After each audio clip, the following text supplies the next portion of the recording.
Olá, saudações, sejam bem-vindas, sejam bem-vindos. Vamos falar de fantasia, literatura britânica, literatura inglesa, ficção inglesa.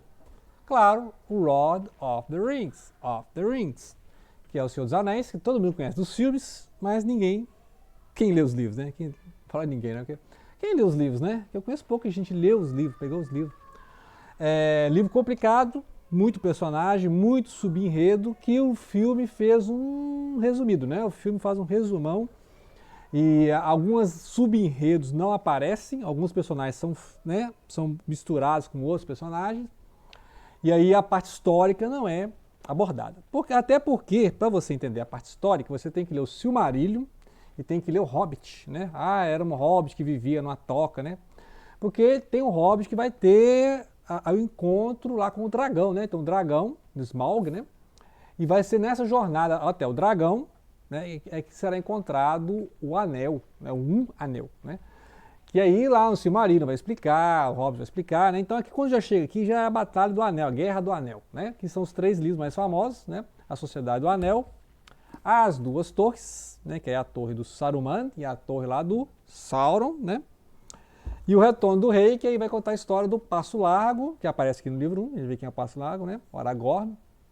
E aí vai fechar a história, né? Filmes que ganharam Oscar e tal, né? Não vou falar do filme não, que... E também não vou resumir enredo, né? Também não é meu objetivo resumir o enredo, né? Nem tem nenhuma pretensão de resumir o enredo. Vou falar do que eu mais gosto, né? Os personagens. Os personagens são. As narrativas, eu não sei resumir muito a narrativa, mas os personagens são marcantes, né? Para quem viu o filme, são ótimos atores, né? Os personagens são fantásticos, assim, né? A criação dos personagens, cada um tem uma simbologia, cada um tem um poder. É assim. Lembrar que essa é uma inspiração de fantasia para vários outros livros, né? Por exemplo, Nárnia, o pessoal conhece pra caramba. O Game of Thrones, né? A Batalha dos Tronos lá, o Jogo dos Tronos, né? Então tem muita criação de personagem, né? Então tem aqueles personagens ali que você vai guardando. Essa parte 1 aqui, que são 3 livros, eu mostrei os 3 livros aqui, a parte 1 é separada em 2 livros, né? Então, cada volume é 2 livros. Então, o livro 1 e o livro 2, em que a separação aqui vai ser as casas dos elfos, né? Vou explicar como é que é. Porque o mundo aqui, todo mundo já viu, são os elfos, tem os anões, tem os hobbits, tem os humanos, né? Então está contando várias histórias ao mesmo tempo, cada um desses povos tem a sua linguagem, sua cultura, né? Seus poderes, né? Seus domínios. E os elfos são os povos, né? Assim, mais perfeitos, podemos dizer assim, né? E eles vão ajudar, obviamente, a destruir esse anel. E cada um desses elfos, desses reis elfos e tal, o próprio Gandalf, que é esse mago, Merlin, né? Tem os seus anéis, e esses anéis estão sob controle de um anel, caso ele caia na mão do Sauron, que é o cara vilão aqui, né? Tem lá nos outros livros, tá? Vai contar como é que surgiu o Sauron, tem uma minissérie aí, né? Que vai contar como é que o Sauron enganou Galadriel, que é outra personagem interessante. Mas de resumir o enredo aqui está fora de questão, né? Não tem como resumir o enredo. Então, eu estou explicando, gente, a questão dos personagens, como é que cada personagem tem o seu momento, cada personagem tem uma atuação, principalmente o Gandalf, que ele vai morrer, né, no final desse livro aqui, mas ele vai ressurgir, obviamente, claro, né? É uma figura assim do Messias da história, né? E você tem o Frodo, que é o Frodo, ele é sobrinho do Bilbo. O Bilbo é o Hobbit que foi levado na aventura do livro O Hobbit, né? Que é anterior a esse aqui. O Hobbit, ele vai encontrar um dragão, né? Tem essa história toda aí. Mas nesse aqui ele já tá com o anel, e aí ele tá numa festa, né? E ele coloca o anel e some. Ele some. Muito bem, depois vai descobrir que esse anel, eles vão jogar o anel no fogo, vai aparecer as letras élficas, né? Vão saber que é um anel, que é aquele anel mágico, que se cair na mão do Sauron, a coisa acabou, né? Não pode cair na mão dele, não. Então eles têm que arrumar um jeito de destruir esse anel, sumir com esse negócio, né? E quem é o dono do anel é o Frodo. Então, inclusive o Frodo oferece para o Merlin aqui, para o Gandalf, né? O Mithrandir. E aí o Gandalf fala, não, né? Não quero isso não. Imagina na mão do Gandalf. O Gandalf já tem um dos anéis, né? O anel do fogo. Então, ele não quer esse anel, né? Não quer mais um, porque vai subir a cabeça. O problema do anel é um poder muito forte, né? Que vai seduzindo as pessoas. Então, o Gollum, que estava com esse anel antes, né? Que depois caiu na mão do Bilbo, você vê o que aconteceu com o Gollum, né? Virou um ser totalmente obcecado pelo anel. É o My Precious, né? Do My Precious. Ele ficou completamente perturbado pelo anel, porque, obviamente, é um anel mágico, tem os poderes do Sauron e tal. Muito bem, então o livro 1, aqui, ele vai do condado, que é essa habitação dos hobbits, e aí eles têm que arrumar uma forma de chegar a algum lugar para sumir com esse anel. Eles vão procurar, então, obviamente, os elfos, para se informar sobre isso, né? E eles vão até o lar do Elrond, né? Só que no meio do caminho, o Frodo é ferido, né? E aí consegue chegar nas fronteiras do Valfenda, né? Que é Rivendell. E aí tem lá uma magia da água, né? Os cavalos de água, parte fantástica assim, e eles conseguem sobreviver. E aí a questão, o que fazer com o anel? Então essa é a parte, o livro 1. O livro 2 é eles então saindo, né, na comitiva do anel, vai formar-se uma equipe, né? E eles vão seguir lá do lar de Elrond até chegar no lar da Galadriel, que é a outra rainha elfo, né? Que está lá em Lothlórien, né? É outro lar dos elfos, né? Então tem outros lares de elfos aqui, né? Tem do Legolas tem outra que tem uma treta lá com os anões, né? Apareciam outros filmes isso aí. São vários elfos e a ideia dos elfos é resolver a treta ali na Terra-média e ir embora lá para o mundo dos imortais, né? Porque os elfos, eles, se não morrerem em guerra, eles são imortais, né? Mas se eles forem feridos nas guerras, eles morrem, né? Então, se a vida for pacífica, não tiver nada, eles vão viver até 1000 anos, né? Galadriel tem 2000 anos aqui, vai seguindo a vida. Só que no meio do caminho aqui, no livro 2, no final do livro 2, no meio do caminho, eles são obrigados a atravessar as minas dos anões, né? O Gandalf não queria atravessar essas minas, ele vai passar lá no meio das minas e vai ser destruído, né? Vai ser atacado por um demônio de fogo, né? Demônio de fogo aqui, que é a besta lá dos abismos, né? Esqueci foi o nome do monstro aqui. Tem um monstro lá que é feito de fogo, uma coisa absurda, né? E é uma cena assim no filme que eu fiquei de cara também, todo mundo ficou embalado, e no livro também. Porque, como assim, o Gandalf morre, né? Então, assim, uma cena, né, que é marcante igual aquela cena lá do Darth Vader falando pro Luke Skywalker, que é o pai, né? Sou seu pai, né? Então, aquelas cenas de cinema, assim, marcantes, né? Igual no Blade Runner, o androide salvando o humano, né? O androide ou o humano, né? O Blade Runner, né? O androide salvando o Blade Runner lá. As cenas assim que você, né? Mas como assim, né? Não faz sentido. Então, o Gandalf não queria ir lá, talvez por um pressentimento, né? Eles queriam passar pelas montanhas, só que aí o Saruman, outro personagem importante aqui, o Saruman, outro personagem, porque ele é um duas caras e ele é um dos traidores, né? O Saruman vai prejudicar a comitiva do Anel, né? Eles vão tentar atravessar lá, não vai conseguir, e aí vão ser obrigados a passar por baixo da montanha e aí vão encontrar esse monstro de fogo. Não lembro, não consigo lembrar o nome do bicho aqui. Mas eles vão, né, vão passar lá porque os anões foram furando, tocaram no bicho lá, né, tipo um bicho feito de magma da terra, lá, uma coisa absurda lá. Muito bem, aí você tem o Elrond, que é um elfo muito antigo, assim, né, estava lá na formação dos anéis, né, sabe da formação dos anéis.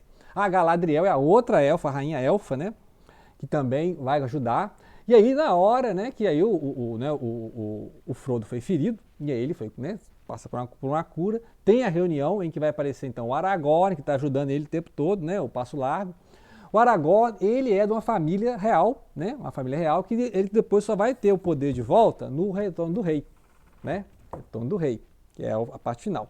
Que o Aragorn, ele tem que manter essa dinastia, né, que tem lá um regente, mas o regente que é o pai do Faramir e do Boromir, que vai trair a expedição também, outro traidor, né, outro traidor que ele vai querer o anel.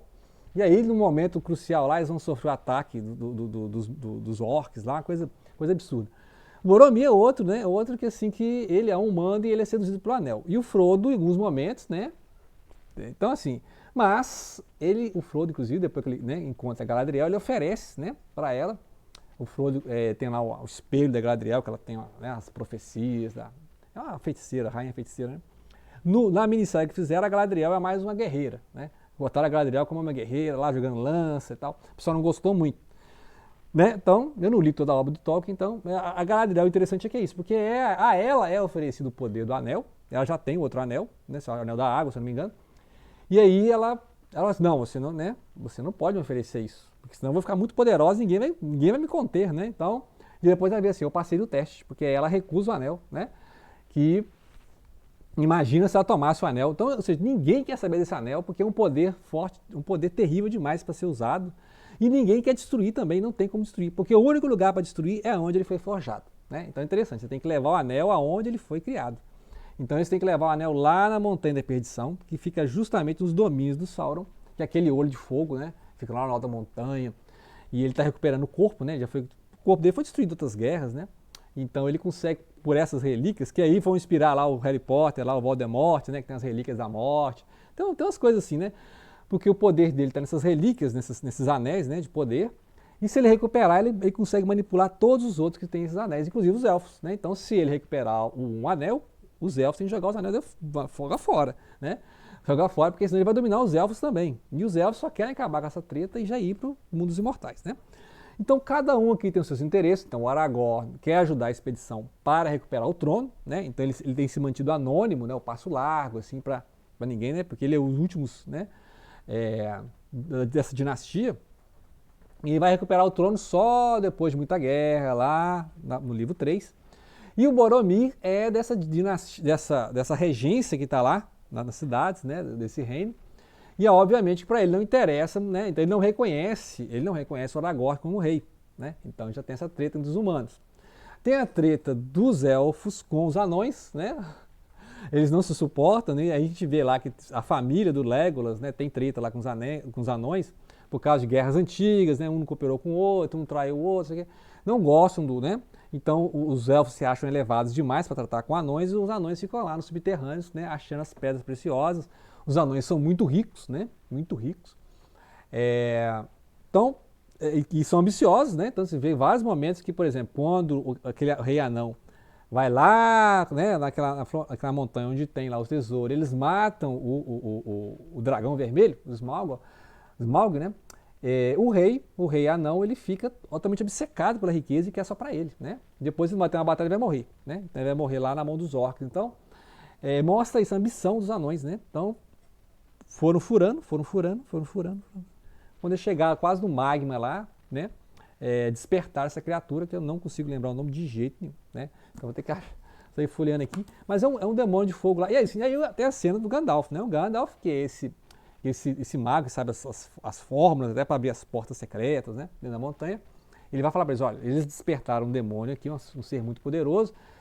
Então acho que nem eu dou conta. Mas aí ele tem que enfrentar o monstro, porque o monstro chega lá, eles estão atravessando a ponte, num lugar totalmente decadente, porque ali era um reino, né, fantástico, um reino assim super elaborado lá dos anões. Só que aí esse monstro, né, expulsou os anões, destruiu tudo. E aí ele vem enfrentar o monstro, né? Aí o Gandalf chega lá, usa a joia, o anel que está com ele, né, o bastão, e fala: você não passará, você não deixa você passar.